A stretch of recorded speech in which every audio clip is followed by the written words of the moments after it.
Friends, good evening to all. My name is Srikanth from 18 series 249. VSI and CSI. Inverters.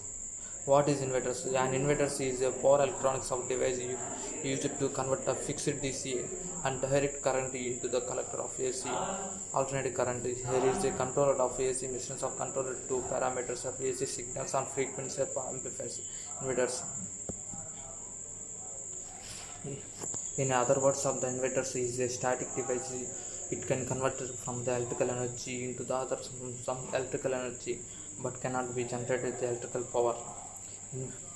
Inverter takes DC input power from batteries of converting AC output power. The time of power values of the power cut off.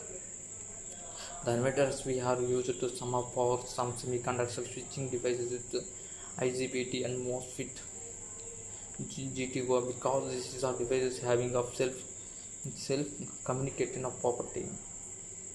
Classification of the inverters classification of inverters.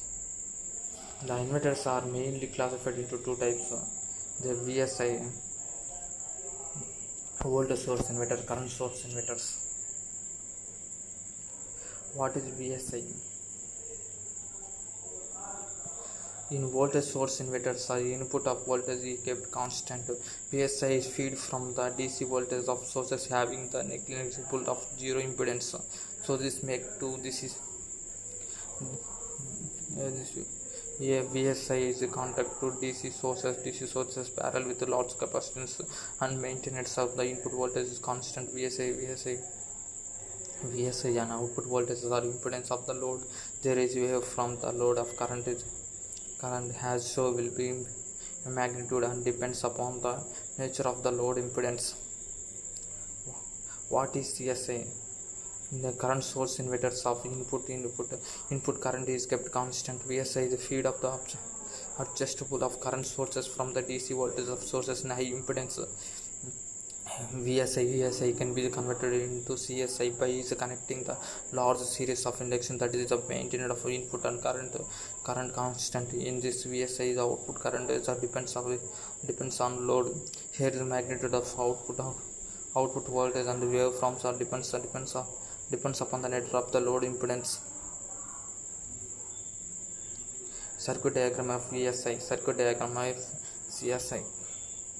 Difference between VSI and CSI. Voltage source inverters, current source inverters. In a voltage source inverter of input voltage is kept to constant. The current source inverter is the input or current is kept constant, and output voltage is the impedance of the load. The output current is impedance of the load. VSI required to feedback diodes. CSI does not require a feedback diodes. Is communication of circuits of wave amplified compared to CSI. The communication of circuits of CSI is simple compared with VSI. Only diodes or capacitors are the required accumulators. Output of current is changed the load. The output of voltage is changed with the load. Voltage source inverters are required to capacitor or parallel. Current source inverters are required of larger reactors of the stage. This has shown faster response of the current. Difference between of CSI and VSI. Power of VSI and power of MOSFETs. Let some communication of the used circuit thyristors are. Thank you, sir. Giving to the opportunity.